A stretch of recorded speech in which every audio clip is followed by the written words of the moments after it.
маған табыс керек. Мен балалардың қолына қарап отыра алмаймын, кісілердің қолына қарап отыра алмаймын. Менде 6 бала бар.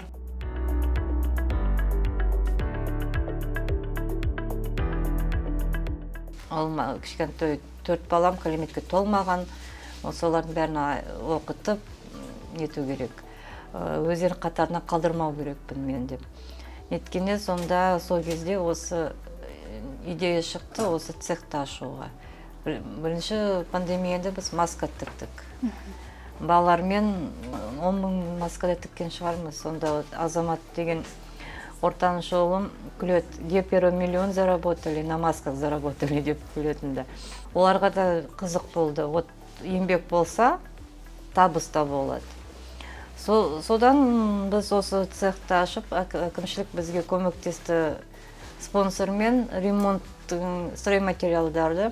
Мейірім деген строительный компания, сол кісі бізге стройматериал әкеп беріп отырды. Мен өз балалармен осы ремонтты өзіміз істедік. Жолдасымның 2 інісі бар. Азамат, Айболат, Вадим, Бұлдар. Біз осы нені цехты черновоймен алдық. Осы черновоймен чистовойға шығардық.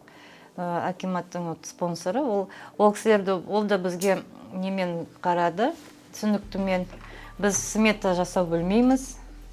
Қанша не керек деп ол сұрап отырды. Біз ол керек зат мүмкіншілік қандай болды. Сол пол салбаттық па, полдың несін әкеп отырды. Санап береміз. Осылай жетпеді тағы 10 квадрат десек, сол тағы әкеп береді. Солай біз осы ремонтты бітірдік. Ремонтты бітіргеннен кейін бірінші сұрақ болды, кімді мен жұмысқа аламын. Мен сол кезде бірден айтты, мен осы нелерді аламын, мүгедек бар адамдарды аламын. Ол кісілерге жұмысқа нетуге өте қиын болады. Центр занятости, сол кезде центр занятости дейді. Соған Жанар Хамитовна деген не бар. Начальник отдела работы с лицами с инвалидностью дейді. Сол кісіге барып, сол сөйлестік. Сол кісі маған жұмысқа тауып берді. Ең бірінші келген бізге Айнаш. Мен 2020 жылдан бері май айынан бері істеймін осында. Енді көбінесе дайын өнімдер, біз сумка тіктік, әрқалай сыпыра тіктік, көрпешелер тіктік, жасықтар тіктік, орындыққа көрпеше тіктік, солай. Бұл тапсырыс берушілерге арналған сыпыраның сыртына арналған сумка. Біз бөлек дегенімізде апай құрастырады, содан кейін толық құрастырып нетеміз. Каждыйымыз бөлек құра алмаймыз біз. Біреуіміз ортасын ішіндегісін шетін тігеміз, екіншіміз сыртқысын тігеміз, үшіншіміз сумкасын тіге береміз, солай. Содан кейін түгелін құрастырып, дайында өнімді салып ажыға жинай береміз.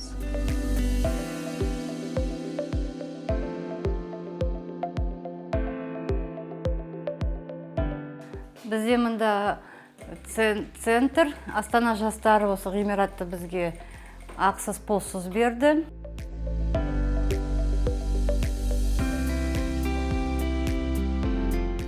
Осында ерекше жас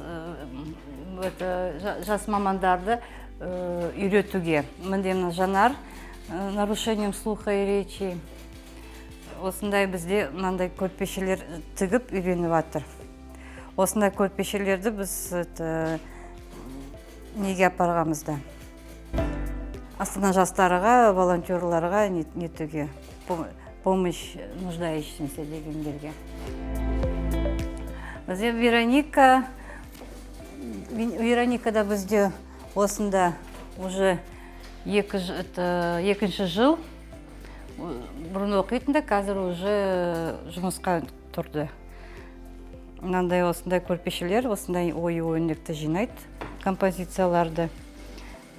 Мен қазір дайындап жатыр именно осы неге. Мынандай заготовка жасайды Вероника. Лена бізде ерекше адам, осы қыздарды үйретеді. Бұрын маншық моментіда жұмыс істеген кісі.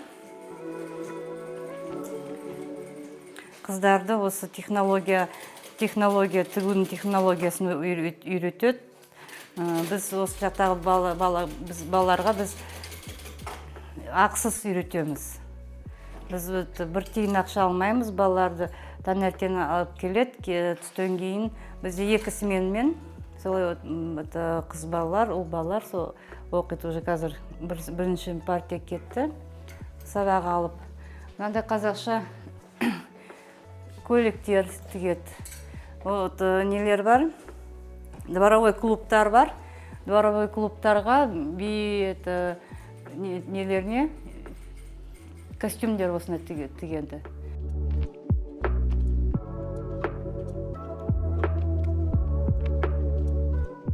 Сарыарқа әкімшіліктің қолдауымен мынандай тамбурный вышивальный машинка алып берді. Біздің неміз, мақсатымыз енді осыдан үлкен помещение алып, 100 баладай бізге балаларды оқытып, өндіріп, оларды ертең неге шығаруға.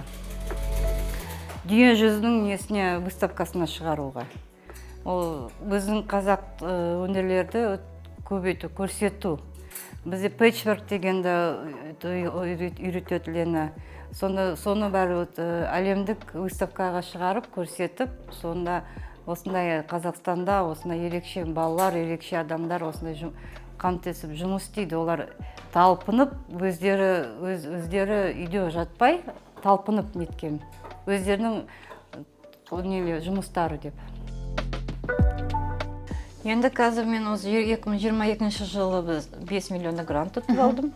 Сол кезде гранттың не бастағанда, хабарлар болғанда, мен осындай грантқа хабарлар беріп жатыр. Мен қатынасам деп отырмын. Қандай не аламыз біз? Бізге қандай оборудование керек?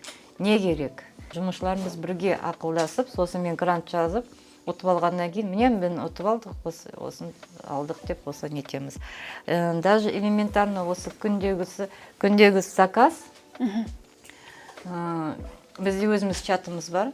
Мен жазам осындай мата, или өздері тауып алады, маған лақтырады, не мынандай мата сатып жатыр, мынандай новинка шықты, мынаны алайық деп. Мен бастық сияқты, мен өзім білем деген жоқ менде. Қыздар мынау қалай, олар өздері решение принимать етеді.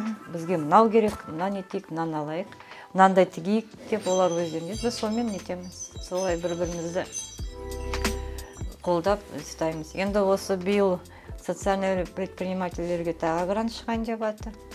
Оған біз тағы қатынасамыз деп отырмыз. Маған колледж не берді, маған неге шықты. Сонда ерекше балалар, қыздар бітіріп жатыр. Выпуск болады, осы ала жаса июньде мен комиссияда боламын. Экзаменационный комиссияда қатынасам. Сол қыздарды біз өзімізге аламыз жұмысқа. Біз колледжбен сөйлесіп, руководителімен сөйлесіп, аласым еттім, алам. Біз ол қыздарды алғаннан кейін, олар не только жұмыс етеді, оларды еще адаптация коллективе деген болады, трудотерапия деген болады. Сол қыздарға нетіп, қарап, біз сонда еще соған оборудование аламыз. Енді осындай бізде атамекен бізге мен туралы, біздің цех туралы ролик шығарған, фильм шығарған документальный. Соны көріп, сол нені көріп, Ақмола облысының әкімшілігі бізге нетіп отыр, сұрасты. Біз қазір Көкшетауда филиал ашайын деп отырмыз. Осы көрпешелерді Ұлыбританияның посольствоның несі өзіне сыйлыққа алып кеткені бар бізде. Именно жанар тіккен көрпешесі болған, әдемі қыз көрпеше дейтін, қызылмен ақты неткен. Соны Ұлыбританияның несі бізге неге келген қонаққа көруге. Сол сыйлыққа өзі сұрап алды, маған сыйлаңдашы, мен нетіп барып көрсетейін, Ұлыбританияға барып көрсетейін деп. Әкімшілік өте жақсы қолдайды. Біз Нұра әкімшілігіне, осы Нұраға қараймыз. дүкен дагы Сарыаркага карайт. Именно бізде неде осының подопечный семьялар бар ғой, соларға өте жақсы көмек береді олар. Продуктовый корзина дегенде. Сосын неде марапаттайды, не праздник сайын. Осы паводкаға дегенде көмек керек болғанда, біз де барып оған көмектестік. Бізді өзіміз немізді көрсеттік, қолдауымызды адамдарға. Бізде семен конкурстар өткізеді. Астана жастары ерекше балалардың ортасында жылда конкурс өтеді. Тігінші конкурсы. Осы биыл біздің Ангелинамыз 2-ші орын алды.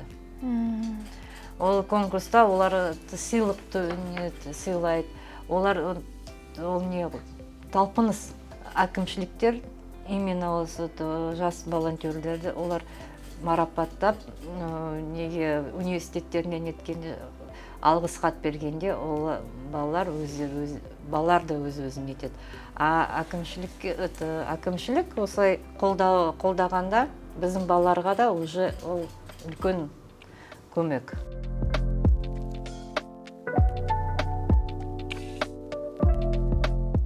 Мен өмірі ойлаған жоқпын, что мен зам директора болып, осылай швейный цех ашам деп, мен онда неткен де жоқпын. Швейный цех ашып, свет осылай не болам деп ойлаған да жоқпын. Поставщик болуға ол только өзің еңбегің. Біреудің танысы, біреудің несі ондай жоқ. Мен, мысалы, бірінші зата-магазинде болым поставщигі. Зата-магазин Константин деген директоры бізге көмектесті. Но бірақтан логистермен біз жұмыс істеп, логистермен қатынасып, кездесіп, сөйлесіп, ол логистикаға қандай товар керек, қандай не керек, соны біліп, соны тігіп, апарып, шын айтсам, сол Зетадан бізде раскрутка басталды. Зетадан кейін Дионаға кірдік. Дионаға кіргеннен кейін, Дионада тоже солай. Диона парфюмерный магазин болса да, бізде эко-сумкаларымыз, сыпраларымыз, сидушкаларымыз соларға келеді. Енді Small мен Magnumға үлкен 2 гигантқа кіріп жатырмыз.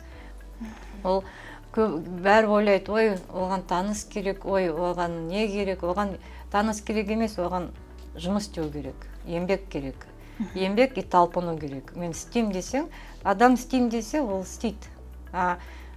Істемеймін десе, ой, анау бір неге 1000 отговорка тапса, конечно, болмайды.